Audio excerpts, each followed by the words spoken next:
반갑습니다. 미래의 가이드 황성수입니다. 여러분, 1972년 이후 단 한 번도 인간이 가지 못한 곳이 있는데요. 바로 달입니다.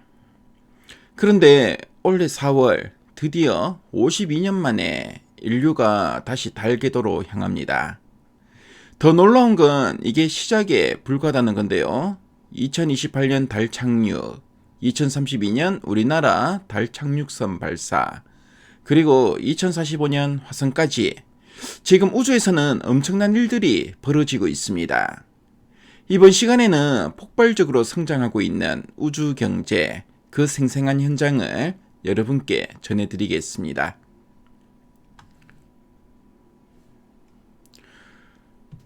먼저 올해 예정된 빅 이벤트들을 살펴볼까요?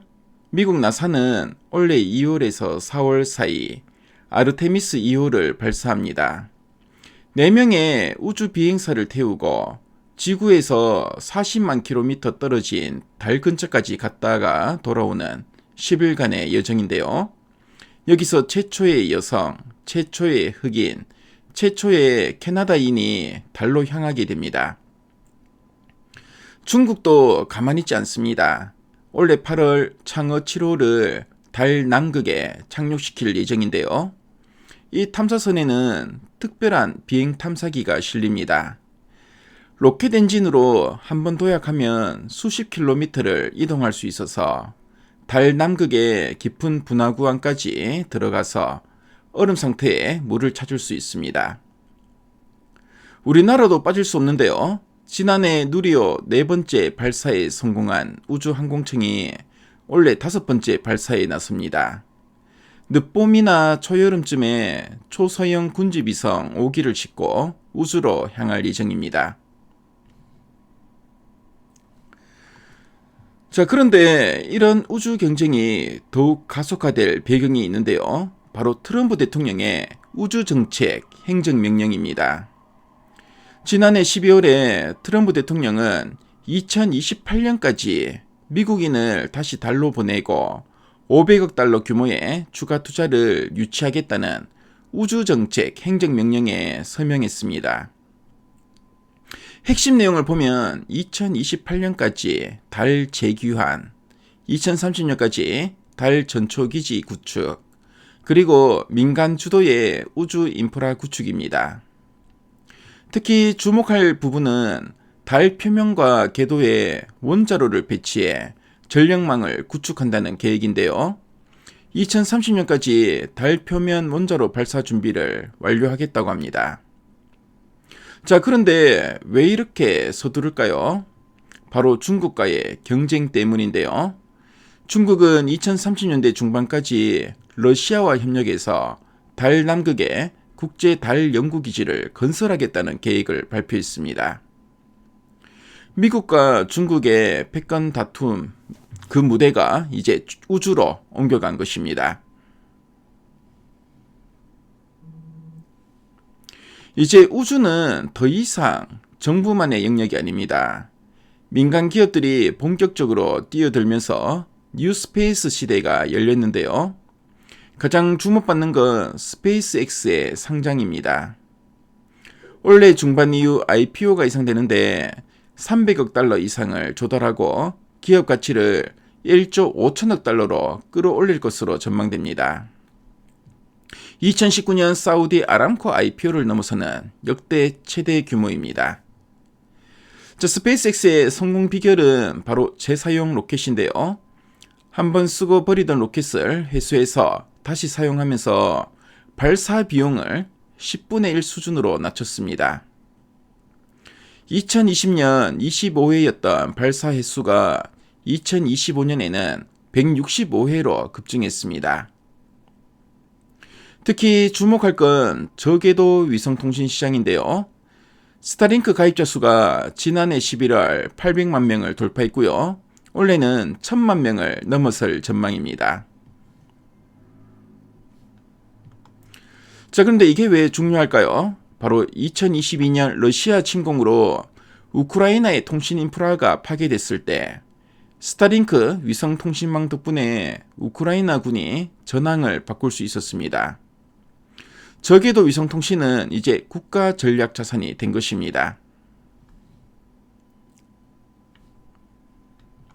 자, 우리나라도 야심찬 우주 개발 계획을 추진하고 있는데요. 먼저 위성 개발입니다. 저궤도 지구 관측 역량을 높이기 위해서 다목적 실용 위성, 차세대 중형 위성, 초소형 군집 위성을 잇따라 쏘아 올립니다. 특히 한국형 위성 항법 시스템 KPS는 2029년 첫 위성 발사를 시작으로 2035년까지 총 8기를 배치할 예정인데요. GPS에 의존하지 않고 독자적인 위치, 항법 서비스를 제공하게 되는 것입니다. 달 탐사도 본격화됩니다.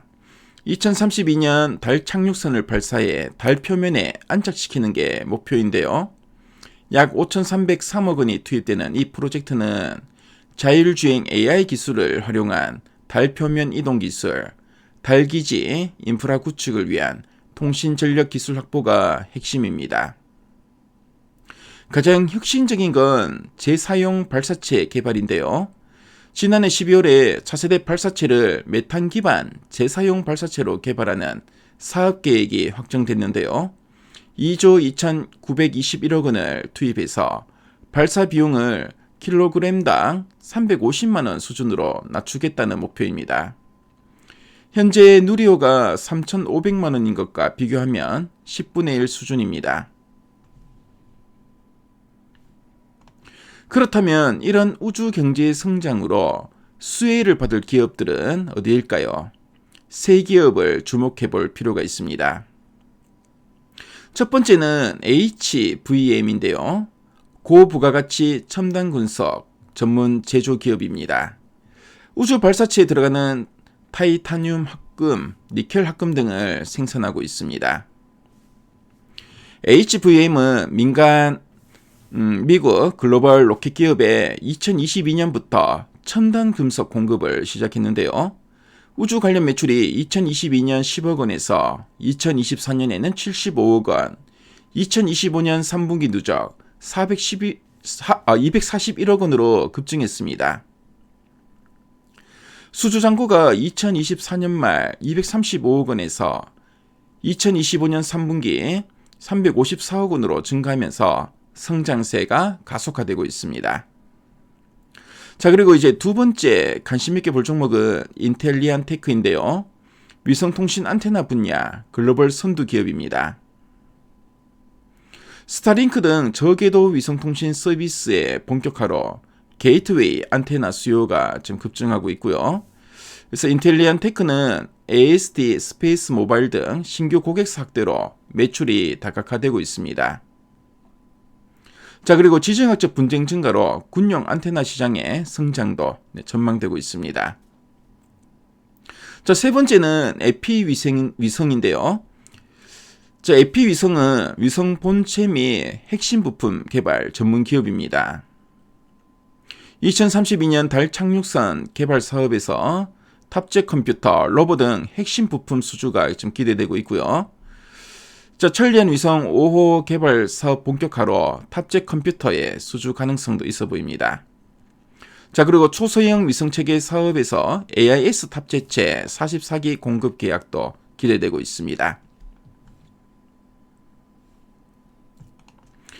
여러분, 우주 경제는 더 이상 먼 미래의 이야기가 아닙니다. 올해 4월 아르테미스 2호 발사를 시작으로 2032년 대한민국 달 착륙선, 2045년 화성 탐사까지 인류의 우주 대항해 시대가 본격적으로 열리고 있습니다. 세계 경제 포럼은 우주 산업 규모가 2023년 6,300억 달러에서 2035년 1조 7,900억 달러로 성장할 것으로 전망했는데요. 연평균 9.1%의 고성장입니다. 우주를 향한 인류의 도전, 그리고 그 속에서 펼쳐지는 투자 기회를 잡아보시기 바랍니다. 자, 오늘 말씀드린 정보가 여러분의 현명한 투자 판단에 도움이 되길 바랍니다. 항상 여러분의 성공 투자를 응원하겠습니다. 다음에 또 유익한 정보로 찾아뵙겠고요. 지금까지 미래가이드 황성수였습니다. 네, 감사합니다.